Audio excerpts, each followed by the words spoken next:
ஆண்டவராகிய இயேசு கிறிஸ்துவின் நாமத்தில் கல்வாரி நேசம் சார்பாக உங்கள் அனைவருக்கும் எங்கள் வாழ்த்துக்களை தெரிவித்துக் கொள்கிறேன். இன்றைக்கு நான் கொடுக்கும் செய்தியின் தலைப்பு சமாரிய ஸ்திரீ. நம் அனைவரும் அறிந்த சம்பவம் தான். ஆனால் இந்த ஒரு தனிநபரின் ஒரு சம்பவத்தை பற்றி ஒரு பெரிய நீண்ட வசனங்களால் அதை ஆண்டவராகிய இயேசு கிறிஸ்து செய்து வைத்திருக்கிறார். யோவான் 4ஆம் அதிகாரம் 4 முதல் 42 வரை கிட்டத்தட்ட 38 வசனங்கள் இந்த பெண்ணின் ஒருவருக்காக தான் ஒதுக்கப்பட்டுள்ளது. பிரியமானவர்கள், நம் ஆண்டவராகிய இயேசு கிறிஸ்து தனிநபரை தேடும் ஒருவர். நாம் நினைத்து கொண்டிருக்கிறோம், நாம் தனியாக இருக்கிறோம், எனக்கு உதவி செய்ய யாரும் இல்லை, என்னை விரும்ப யாரும் இல்லை, எல்லாரும் என்னை வெறுக்கிறார்கள் என்று நாம் நினைத்து கொண்டு மனமுடைந்து இருக்கும் பொழுதுதான் நம் ஆண்டவராகிய இயேசு கிறிஸ்து நம்மை தேடி வருகிற தெய்வமாக இருக்கிறார். ஆம், நம் ஆண்டவராகிய இயேசு கிறிஸ்து நம்மை தேடி வரும் தெய்வம். இந்த சமாரிய பெண்ணும் அப்படிதான் மனமுடைந்தவளாக, ஒதுக்கப்பட்டவளாக, மற்றவளால் வெறுக்கப்பட்டவளாக, விரும்பப்படத்தக்கவளாக வாழ்க்கையில் இருந்தாள். என்னை யாருமே நேசிக்கவில்லையே என்ற ஒரு ஆதங்கம் வேறு. ஆகையால் அவளை தேடி ஆண்டவராகிய இயேசு கிறிஸ்து இந்த சம்பாஷணையின் மூலம், சம்பவத்தின் மூலம் அவளை தன்னுடைய மகளாக ஆக்கிக் கொள்கிறார். இங்கு வேதாந்தத்தில் முதல் ஒரு சுசேஷி யார் என்றால் இந்த சமாரிய ஸ்திரீ தான். முதலாவது நாம் கவனிக்க வேண்டியது, கலிலேயாவை விட்டு சமாரியாவுக்கு வருகிறார். கலிலேயாவிலிருந்து சமாரியா வருவது கிட்டத்தட்ட 70 மைல், 65 கிலோமீட்டர். அப்பொழுது வாகன வசதி எதுவும் கிடையாது. ஆண்டவராகிய இயேசு கிறிஸ்து தம்முடைய சீஷர்களோடு கலிலேயாவிலிருந்து சமாரியாவுக்கு கிட்டத்தட்ட 65 கிலோமீட்டர் நடந்தே வருகிறார். காலையில் ஒருவேளை 9 மணிக்கு ஆரம்பித்திருந்தார்களானால் மத்தியானம் ஒரு 12 மணி வேளையில் தான் அது முடியும். அவ்வாறு தான் இந்த சம்பவம் இருந்தது. யோவான் 4:4 அவர் இயேசு சமாரியா நாட்டின் வழியாய் போக வேண்டியதா இருந்தபடினால் யாக்கோபு தன் குமாரனாகி யோசேப்பு கொடுத்த நிலத்துக்கு அருகே இருந்த சமாரியாவில் உள்ள சீகார் எனப்பட்ட ஊருக்கு வந்தார். அங்கே யாக்கோபுடைய கிணறு இருந்தது. இயேசு பிரயாணத்தினால் இளைப்படைந்தவராய் அந்த கிணற்றின் அருகே உட்கார்ந்தார். அப்பொழுது ஏறக்குறைய 6ஆம் மணி வேளையாக இருந்தது. பிரியமானவர்களே, காலையில் 9ஆம் மணி நேரத்தில் 9 மணிக்கு அவர்கள் தாங்கள் நடக்க ஆரம்பித்தார்கள். கிட்டத்தட்ட 65 கிலோமீட்டர் நடந்தே வந்து இந்த பெண்ணை சந்திப்பதற்காக பகல் உச்சி வெயிலிலே 12 மணிக்கு அந்த கிணற்றண்டை உட்கார்ந்தார். பிரயாணத்தினால் இளைப்படைந்தவராய். அவருக்கும் களைப்பு ஏற்பட்டது. ஏனென்றால் அந்த சமாரிய தேசங்களெல்லாம் பாலைவன பிரதேசமாக இருந்ததனால் அவ்வளவு நல்ல சீதோஷண நிலைமை இருக்காது, வெயில் தான். அந்த வெயிலிலும் இந்த பெண்ணை வந்து தேற்றுவதற்காக, இவள் ஆண்டவராக இயேசு கிறிஸ்துவை கண்டுகொள்வதற்காக ஆண்டவர் நடந்து வருகிறார். பிரியமானவர்களை, நம் ஆண்டவராக இயேசு கிறிஸ்து ஒருவர் மட்டும்தான் நாம் எப்படிப்பட்ட நிலைமையில் இருந்தாலும் அவர் நம்மை தேடி வருகிற தெய்வம், நம்மை நேசிக்கிற தெய்வம். இந்த உலகத்தில் எல்லாரும் ஒரு காலத்தில் நம்மை கைவிட்டு விடுவார்கள். நமக்கு பணம் இருக்கும் பொழுது, செல்வாக்கு இருக்கும் பொழுது, பதவி இருக்கும் பொழுது நம்மை சுற்றி இருப்பவர்கள் ஏராளம் ஏராளம். ஆனால் நம் வாழ்க்கை யாரும் விரும்பப்படத்தக்கதாக இருக்காத பொழுது நம்மை யாருமே ஏற்றுக்கொள்ள மாட்டார்கள், கேலி செய்து விரட்டி விடுவார்கள், நம் கூட சேரவே மாட்டார்கள், பேசவும் மாட்டார்கள். அப்படிப்பட்ட ஒரு நிலைமையில் தான் இந்த சமாரிய ஸ்திரீ இருந்தார். ஆனால் அந்த பெண்ணை தேடி வந்து ரட்சிப்பதற்காக ஆண்டவராகிய இயேசு கிறிஸ்து கிட்டத்தட்ட 65 கிலோமீட்டர் நடந்து வந்து அந்த இளைப்படைந்தவராக சமாரியா நாட்டின் ஒரு கிணற்றருகே உட்கார்ந்தார். அப்பொழுது அந்த சமாரியா பெண் தன்னை யாரும் பார்க்கக்கூடாது என்று யாரும் இல்லாத உச்சி வெயில் வேளையில் தண்ணீர் எடுக்க வருகிறார். யோவான் 4:8 அப்பொழுது சமாரிய நாட்டாளாகிய ஒரு ஸ்திரீ தண்ணீர் மொள்ள வந்தாள். இயேசு அவளை நோக்கி தாகத்துக்கு தா என்றார். யூதர்கள் சமாரியாவுடனே சம்பந்தம் கலவாதபடியினால் சமாரியா ஸ்திரீ அவளை நோக்கி, நீர் யூதனாய் இருக்க சமாரிய ஸ்திரீயாக என்னிடத்தில் தாகத்துக்கு தா என்று எப்படி கேட்கலாம் என்றார். இயேசு அவளுக்கு பிரதியுத்தரமாக, நீ தேவனுடைய ஈவையும் தாகத்துக்கு தா என்று உன்னிடத்தில் கேட்கிறவர் இன்னார் என்பதையும் அறிந்திருந்தால் நீயே அவரிடத்தில் கேட்டிருப்பாய், அவர் உனக்கு ஜீவ தண்ணீரை கொடுத்திருப்பார். பிரியமானவர்கள், இப்பொழுது ஆண்டவராக இயேசு கிறிஸ்துவே சமுதாயத்தால் ஒடுக்கப்பட்ட ஒரு ஸ்திரீயிடம் அவர் ஒரு சம்பாஷணையை ஆரம்பிக்கிறார். அவருக்கு அவளுடைய சரிதை தெரியாதிருக்கு என்று நினைக்கிறீர்களா? நன்றாக தெரியும்.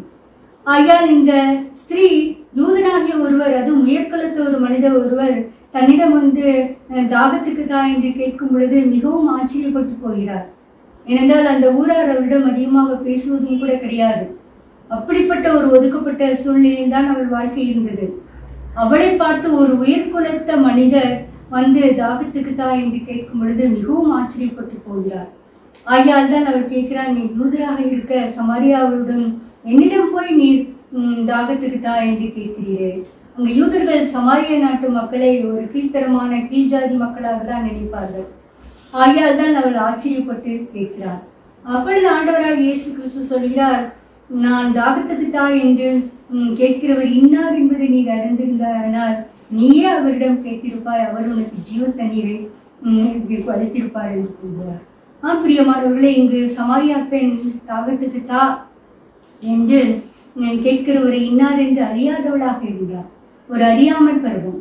ஆண்டவராக இயேசு கிறிஸ்துவை பற்றி இன்னும் அவள் முற்றிலும் தெரியவில்லை. ஏனென்றால் இப்பொழுதுதான் ஆண்டவராக இயேசு கிறிஸ்து உலகத்தில் வந்து ஊழியத்தை ஆரம்பித்திருக்கிறார். சமாரியர்கள், அதுவும் யூதர்களுக்கு தான் அந்த வெறும் தீவிரமாக எல்லா காலங்களையும் நேரங்களையும் நிதானித்து தருவார்கள். சமாரியருக்கு அப்படிப்பட்ட ஒரு அறிவு கிடையாது.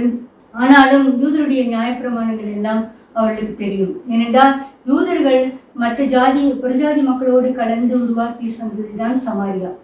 ஆகையால் தான் இவள் ஆண்டவராக இயேசு கிறிஸ்துகிறார், நான் கேட்கிறவர் இன்னார் என்பதை அறிய வேண்டும். பிரியமானவர்களே, நாம் ஆண்டவராக இயேசு கிறிஸ்து நம்மிடம் ஏதாவது ஒரு கேட்கும் பொழுது நிச்சயமாகவே நம்மிடம் கேட்கிறவர் இன்னார் என்பதை அறிந்திருக்க வேண்டும். அப்பொழுதுதான் நாம் அவரிடம் ஜீவ தண்ணீரை கேட்டிருப்போம், தேவனுடைய ஈவையும் தந்திருக்கிறோம். இங்கு தாகத்துக்கு தா என்று ஆண்டவராக இயேசு கிறிஸ்துவை பார்த்து கேட்கும் பொழுது இவள் ஆண்டவரை இயேசு கிறிஸ்துவை பற்றி ஒன்றும் அறியாதவளாக இருந்தார், ஒன்றும் தெரியாதவளாக இருந்தார். ஆகையால் தான் இவ்வாறு கூறுகிறார். நாமும் கூட அநேக தரங்களில் ஆண்டவராக இயேசு கிறிஸ்துவை பற்றி அறியாதவர்களாக புரியாதவர்களாக இருக்கிறார்.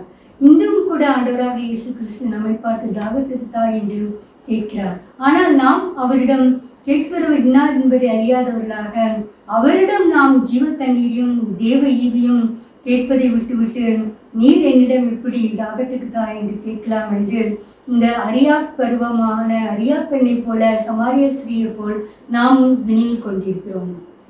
தேவனுடைய ஈவு என்பது எபேசியர் 2:8, கிருபையினாலே விசுவாசத்தை கொண்டு ரட்சிக்கப்பட்டீர்கள், இது உங்களால் உண்டானதல்ல, இது தேவனுடைய ஈவு. பிரியமானவர்கள், நாம் ஆண்டவராக இயேசு கிறிஸ்துவை நோக்கி எப்பொழுதும் ஆண்டவரே ஜீவ தண்ணீர் எனக்கு தர வேண்டும், இந்த ரட்சிப்பை எனக்கு தர வேண்டும் என்று நாம் கேட்க வேண்டும். அதுதான் ஒரு பெரிய ஈவு. நாம் இந்த உலகத்தில் அநேகர் நமக்கு ஏதாவது ஒரு காரியத்திற்காக ஒரு கிஃப்ட் கொடுக்கும் பொழுது அதிகமாக மகிழ்வோம். அதை பற்றி நாம் அதிகமாக பத்திரமாக பாதுகாத்து அந்த நாட்களை நினைவு கொடுத்து கொண்டே இருப்போம். அவரிடம் அவர் எவ்வளவா என்னை நேசித்தார், அவரிடம் எவ்வளவு சம்பாஷணைகள் செய்தோம், இப்பொழுது எங்கிருக்கிறார், பார்க்க முடியவில்லை என்றெல்லாம் பல பல காரணங்கள். ஒரு கிஃப்ட் என்று வந்துவிட்டால் அது மிகவும் பத்திரப்படுத்தி தான் வைத்திருக்கும். அதை போல்தான் ஒரு வெளியேறப்பட்ட ஈவு ரட்சிப்பு. அந்த ரட்சிப்பை நாம் பத்திரப்படுத்தி கொள்ளத்தக்கதாக நமக்கு உணர்வு வேண்டும். அதை அலட்சியம் பண்ணக்கூடாது. அது ஆண்டவராக இயேசு கிறிஸ்துவை சொல்கிறார், நீ தேவனுடைய ஈவையும் ஜீவ தண்ணீரையும் அறிகிறவிடத்தில் உன்னை கேட்கிறவிடத்தில் கேட்டிருக்க வேண்டும் என்பதுதான். பிரியமானவர்களை, நாமும் கூட நாம் தேவனுடைய ஈவையும் ஈவு வேண்டும், ஜீவ தண்ணீர் வேண்டும் என்று நம்முடைய ஜெபத்தில் நாம் கேட்கிறோமா? இன்று முதல் நாம் ஜெபத்தை மாற்றிக்கொள்வோம். தேவனே, எனக்கு உங்களுடைய ஈவு வேண்டும், உங்களுடைய கிஃப்ட் வேண்டும் என்று கேட்க வேண்டும். யாரிடமோ எனக்கு ஒரு கிஃப்ட் கிடைக்காதா என்று எதிர்பார்த்திருப்போம். ஆனால் ஆண்டவராக இயேசு கிறிஸ்துவிடம் எனக்கு ஒரு கிஃப்ட் வேண்டும், ஒரு ஈவு வேண்டும் என்று கேட்டிருக்கிறோமா?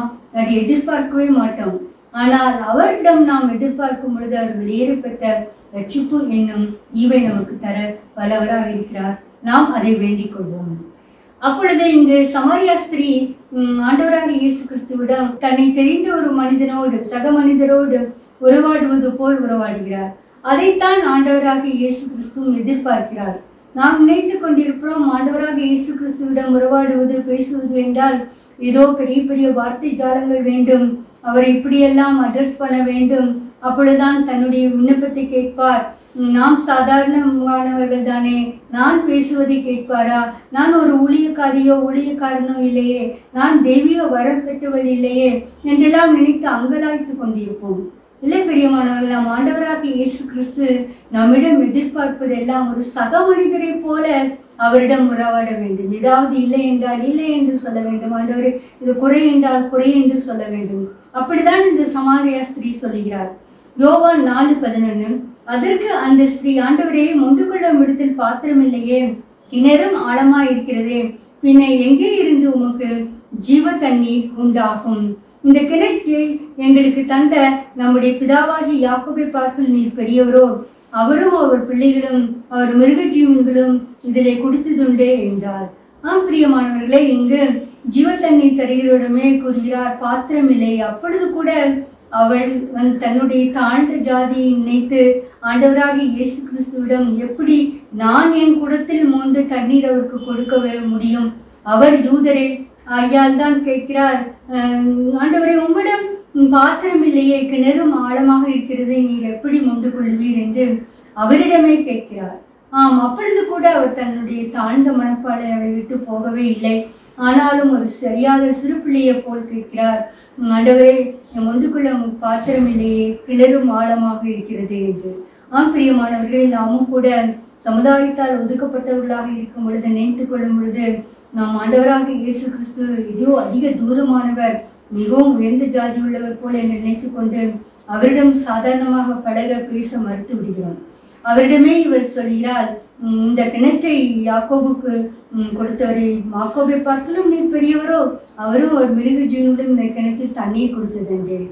மண்ட சராசரங்களை படைத்தவரிடமே நீ யாக்கோபை பார்க்கிலும் பெரியவரா, யாக்கோபை படைத்தவரிடமே அவர் கேட்கிறார், நீ யாக்கோபை பார்க்கிலும் பெரியவரா என்று. பிரியமானவர்கள், என்ன ஒரு இன்னசென்ட் பேச்சு பாருங்கள், அறியாத பருவம் பாருங்கள். இப்படிப்பட்ட ஒரு சம்பாஷணை தான் ஆண்டவராக இயேசு கிறிஸ்து தனி மனிதரிடம் என்று எதிர்பார்க்கிறார்.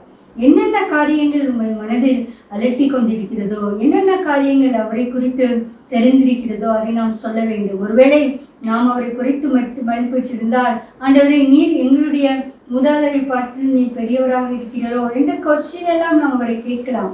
அதை குறித்து அவர் கோபப்படவே மாட்டார். நாம் அநேகம் தரம் நினைத்து கொண்டிருப்பது, ஆண்டவராக இயேசு கிறிஸ்துடன் இப்படி பேசினால் கோபித்துக் கொள்வாரோ, அப்படி பேசினால் கோபித்துக் கொள்வாரோ, என்னை ஆசீர்வதிக்க மாட்டாரோ, என்னை தள்ளி விடுவாரோ என்றெல்லாம். இல்லை பிரியமானவர்களே, எப்பேற்பட்ட காரியமாக இருந்தாலும், அது என்ன மாதிரி காரியமாக இருந்தாலும், அது ஒருவேளை ஒரு நமக்கு புரியாத தவறாக இருந்தாலும் கூட நாம் அவரிடம் மட்டும்தான் நம்முடைய உணர்ச்சிகளை கொட்ட வேண்டும். அப்பொழுது எல்லா காரியத்துக்கும் ஒரு தீர்வு இருக்கும்.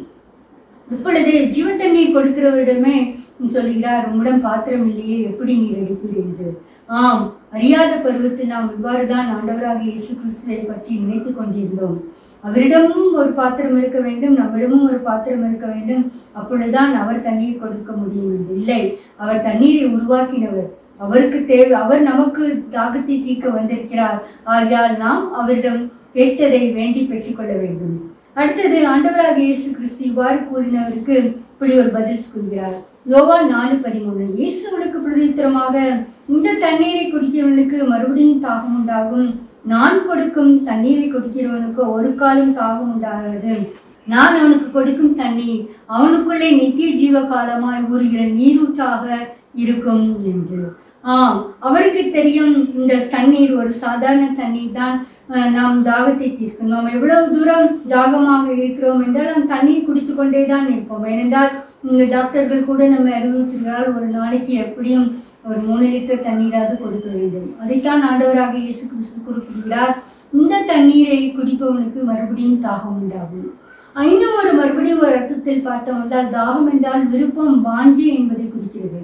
நாம் எதின்மேல் வாஞ்சியாக இருக்கிறோம் என்பதை பொறுத்துதான் நம்முடைய ஆசையெல்லாம் அடங்க மறுக்குகிறது. ஒருவேளை நாம் இந்த உலக பொருளாதார, பணம், செல்வாக்கு, வீடு, ஆஸ்தி, மனைவி, பிள்ளைகள் என்பதின் பேர் நாம் ஆசை வைத்து கொண்டு அதை எப்படி அடைந்து விடலாம், அதை எப்படி சம்பாதிக்கலாம் என்று நினைத்து கொண்டிருந்தால் ஒரு காலம் நம் தாகம் தீராது. அதுதான் இந்த தண்ணீரை குடிக்கிறவர்களுக்கு மறுபடியும் தாகம் உண்டாகும். ஜீவ தண்ணீரை குடிக்கிறவர்களுக்கு ஒரு காலம் தாகம் உண்டாகாது. நான் கொடுக்கும் தண்ணீர் அவன் உள்ளத்தில் இருந்திருக்கு நித்திய ஜீவ காலமாக ஜீவ ஊற்றாக இருக்கும். நம் ஆண்டவராக இயேசு கிறிஸ்துவை ஜீவ தண்ணீர் ஊற்றாக நம் உள்ளத்தில் ஏற்றுக்கொண்டு இருக்கும் பொழுது மற்ற காரியங்களை குறித்து நமக்கு சற்றும் அலட்டிக்கொள்ளவே மாட்டோம். அவர்கள் எவ்வளவு பெரிய அந்தஸ்துடையவர்களாக இருந்தாலும், எப்படி பணம் சம்பாதித்தாலும் அதை குறித்து நாம் பொறாமையே கொள்ள மாட்டோம். பிரியமானவர்களே, நாம் மற்றவர்கள் வாழ்க்கையை குறித்து அதிக பொறாமைப்படுகிறோமா, எரிச்சல் படுகிறோமா, கோவப்படுகிறோமா, சற்று கவனிப்போம். அப்பொழுது நாம் நினைத்து கொள்ளலாம், நித்திய ஜீவ காலமாக ஓடுகிற ஜீவ தண்ணீர் நீரூற்று நம்மிடத்தில் இல்லை என்பதுதான். அதுதான் நமக்கு மறுபடியும் தாகம் வந்து கொண்டே இருக்கிறது. எனக்கு அதை அடைய வேண்டும், இதை அடைய வேண்டும், இப்படி இருந்தால் நன்றாக இருக்குமே என்றெல்லாம். இல்லை பெரியமானவர்களே, நாம் மனதில் திருப்தி வர வேண்டும். எல்லா காரியத்திலும் நாம் திருப்தியுடையவர்களாக காணப்பட வேண்டும். அதற்காக தான் இந்த ஜீவ தண்ணீர் ஊற்றுதை பருக வேண்டும் என்று கூறுகிறார். நாம் ஓசியா 4:8 பார்த்தால், அவர்கள் ஜனத்தின் பாவத்திற்கு அவருடைய அக்கிரமத்தின் பேரில் பசித்தாகமாக இருக்கிறார்கள். நாம் எதில் பசித்தாகமாக இருக்கிறோம்? அக்கிரமம் செய்வதிலா, இல்லை பொருளை சம்பாதிப்பதிலா, இல்லை பொன்னை சேர்ப்பதினால் என்று நாம் சற்று சிந்திக்க கடமைப்பட்டுள்ளோம். கடந்த 2 வாரங்களுக்கு முன்பதாக கூட நீங்கள் ஒரு ஆக்சிடென்ட்டை நீங்கள் பார்த்தீர்கள். ஒரு கிறிஸ்துவ குடும்பம் தான் வேனில் சென்று கொண்டிருக்கும் பொழுது அவர்கள் அந்த ஊரை அடையும் சற்று நேரத்துக்கு முன்பதாக அந்த வேன் முற்றிலுமாக கிணற்றில் விழுந்து அதில் ஒரே அடியாக 5 பேர் இறந்து போய்விட்டார்கள். அவர்கள் எவ்வளவு ஆசையாக இருந்திருப்பார்கள் அந்த இடத்திற்கு செல்ல வேண்டும் என்று. ஆகையால் இதை கேட்டுக்கொண்டிருக்கிற பிரியமானவர்களே, நாம் எதில் பசித்தாகமாக இருக்கிறோம் என்பது அதிக முக்கியம். ஏனென்றால் நம்முடைய வாழ்நாள் மிகவும் குறுகினது. நாம் மிகவும் நன்றாக இருக்கிறோம், செல்வாக இருக்கிறோம், நமக்கு என்ன வரப்போகிறது என்றெல்லாம் ஒரு அசால்ட்டாக இருந்து கொள்ளும் பொழுதுதான் மரணம் சம்பவிக்கும். அதுதான் கடந்த 2 வாரத்துக்கு முன்பாக நடந்த சம்பவம். என்னை பரிதாபம் பாருங்கள், அந்த வீட்டில் அவர்களை எடுத்துச் செல்வதற்கு கூட யாருமே இல்லை. அவர்கள் கனவெல்லாம் போய்விட்டது. ஆகையால் இந்த நித்திய ஜீவ காலமாக ஓடுகிற ஜீவ தண்ணீரை நம் உள்ளத்தில் கொண்டிருப்போமானால் மரணம் நமக்கு எப்பொழுது நேரிட்டாலும் அதை பற்றி கவலையே இல்லை. இப்பொழுது அந்த சமாரியா ஸ்திரீ ஒரு வேண்டுதல் செய்கிறார். யோவான் 4:15. அந்த ஸ்திரீ அவரை நோக்கி, ஆண்டவரே, எனக்கு தாகம் உண்டாகணும், நான் இங்கே மொண்டு கொள்ள வராமல் இருக்கும்படி அந்த தண்ணீரை எனக்கு தர வேண்டும் என்றாள்.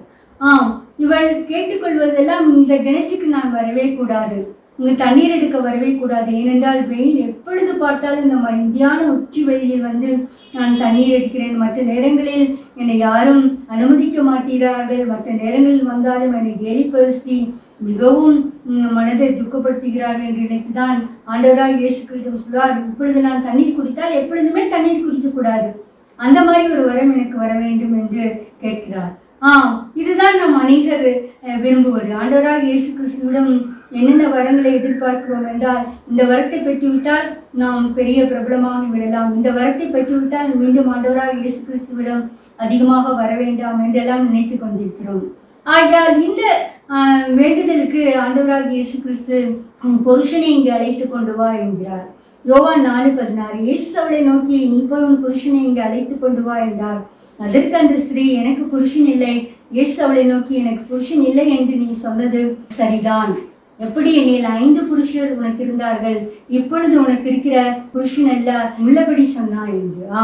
நம் ஆண்டவராக இயேசு கிறிஸ்துவிடம் ஜீவ தண்ணீரை பருக வேண்டும் என்றால் நம்முடைய வாழ்க்கையை உள்ளபடி அவரிடம் சொல்ல வேண்டும். இந்த பெண் எந்தவித மறுப்பும் இல்லாமல் தன்னுடைய வாழ்க்கையை ஆண்டவராக இயேசு கிறிஸ்துவிடம் சொல்கிறார். ஆண்டவரே, என்னுடைய வாழ்க்கை இப்படிதான் இருக்கிறது. நான் 5 பேரிடம் இருந்தேன், ஆனாலும் எனக்கு எந்தவித தாகமும் அடங்கவில்லை. இப்பொழுது இருக்கிறவனும் என்னுடைய புருஷன் இல்லை என்று உள்ளபடி சொன்னாய் என்று நீ சொல்கிறார். நம் உள்ளிந்திரியங்களை அறியவர் ஆண்டவராக இயேசு கிறிஸ்து. என்னதான் உள்ளிந்திரியங்களை அறிந்திருந்தாலும் நம்முடைய வாயிலிருந்து நம்முடைய வாழ்க்கையின் தரம் எவ்வாறு இருக்கிறது என்று நாம் அறிக்கை செய்கிறோமா என்று அதை எதிர்பார்க்கிறார்.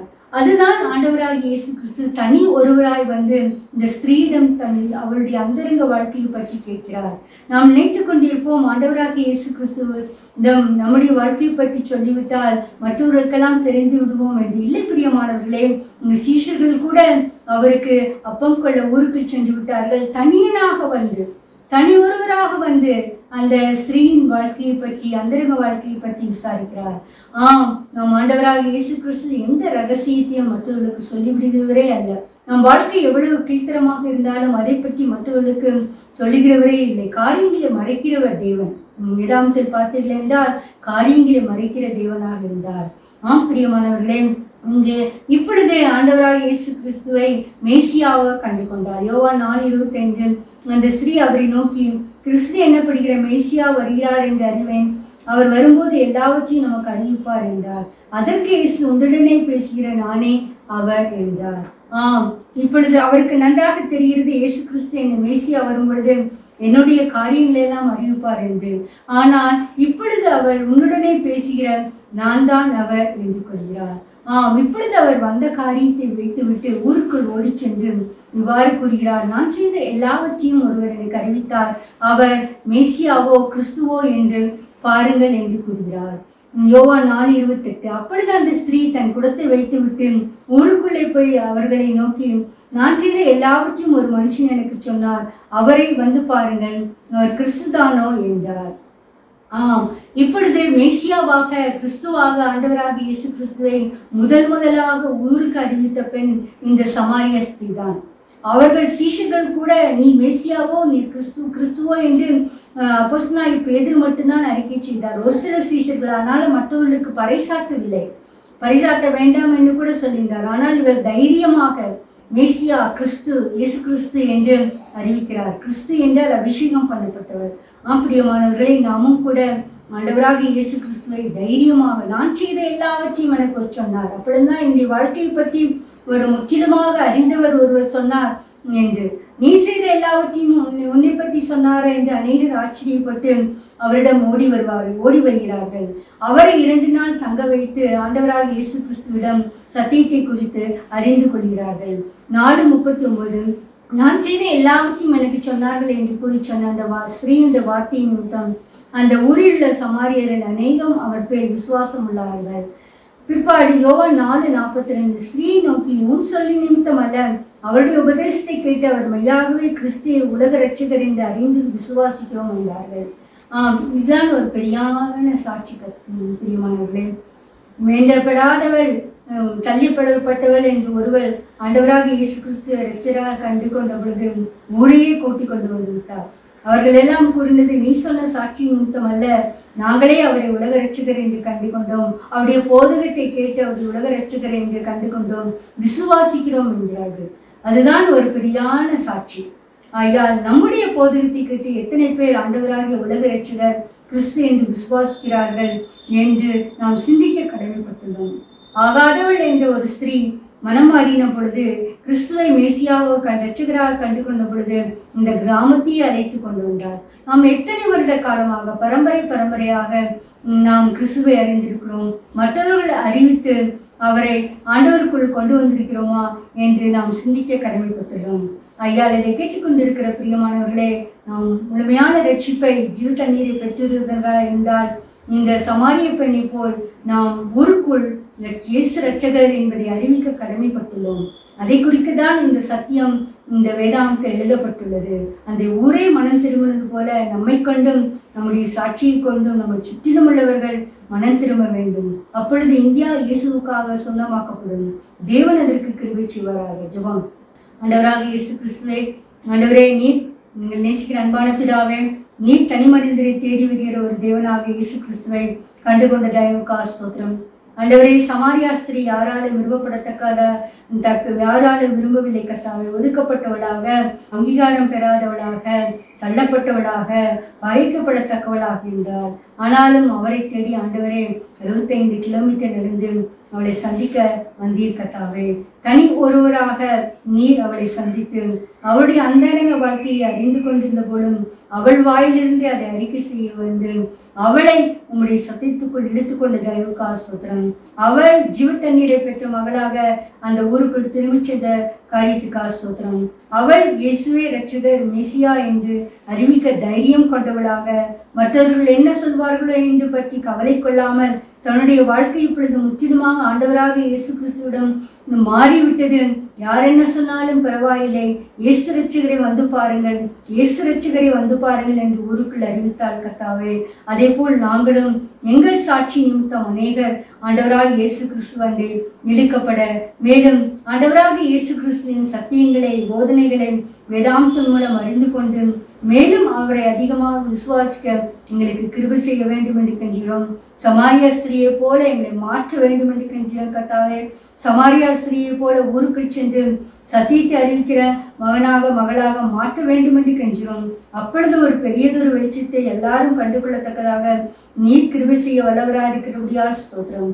எல்லா துதி கன மகிமையும் உமக்கு செலுத்துகிறோம். இரட்சகரும் மீட்புமாய் இயேசு கிறிஸ்து மூலம் வேண்டிக் கொள்கிறோம் பிதாவே, ஆமென்.